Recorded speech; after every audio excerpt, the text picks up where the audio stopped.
ചോദിക്കാൻ എന്ത് തെറ്റാ ആൻസി ചെയ്തത്? ഒന്നുമില്ല. നമ്മൾ തമ്മിൽ കടപ്പാടിന്റെ കണക്കുകളൊന്നും ആവശ്യമില്ല. എപ്പോൾ വേണമെങ്കിലും ആൻസിക്ക് പിരിഞ്ഞു പോവാം. ഒന്നാലോചിച്ചാൽ പിരിഞ്ഞു പോകുന്നതാണ് നല്ലത്. മനസ്സിൽ കുറ്റബോധം തോന്നി തുടങ്ങിയാൽ പിന്നെ ചെയ്യുന്നതെല്ലാം യാന്ത്രികമായിരിക്കും. ആൻസിക്കറിയാമോ, ഞാൻ ഇന്ന് അതുപോലൊരു യന്ത്രമാണ്. വെറുമൊരു യന്ത്രം. ഒരഴുക്ക് ചാലിന്ന് മറ്റൊരഴുക്ക് ചാലിലേക്ക് ഞാൻ നടക്കുകയല്ല, മുങ്ങി താഴുകയാണ്.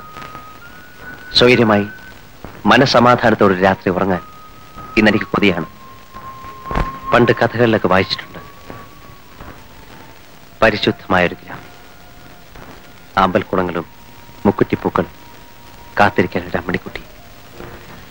അങ്ങനെ ഒരു അപ്പവും അമ്മണിക്കുട്ടിയും ഈ ലോകത്തെവിടെയെങ്കിലും കാണുമോ? ചിലപ്പോൾ കാണുമായിരിക്കും, ഭാഗ്യം ചെയ്തവർ. ആൻസിക്ക് ബോറടിച്ചു തുടങ്ങിയോ എന്റെ ലാത്തി കേട്ട്? രാജുമോൻ ഒരിക്കൽ എന്നോട് ചോദിച്ചു, അങ്കിളിന്റെ ഫാദർ ആരാണ്? ഞാൻ പറഞ്ഞു, ഒരു രാജാവാണെന്ന്. കിരീടവും ചെങ്കോലും സിംഹാസനവും ഉള്ള ഒരു രാജാവ്. പിന്നീട് എന്നെ കാണുമ്പോ അവൻ കളിയാക്കി വിളിക്കുമായിരുന്നു, പ്രിൻസ്, രാജകുമാരൻ, രാജാവിന്റെ മകൻ. Yes, I am a prince, underworld prince, അധോ ലോകങ്ങളുടെ രാജകുമാരൻ. ജീവിതം തുടങ്ങിയപ്പോ ഒരു വാശിയോടെ നേടിയെടുത്ത സിംഹാസനം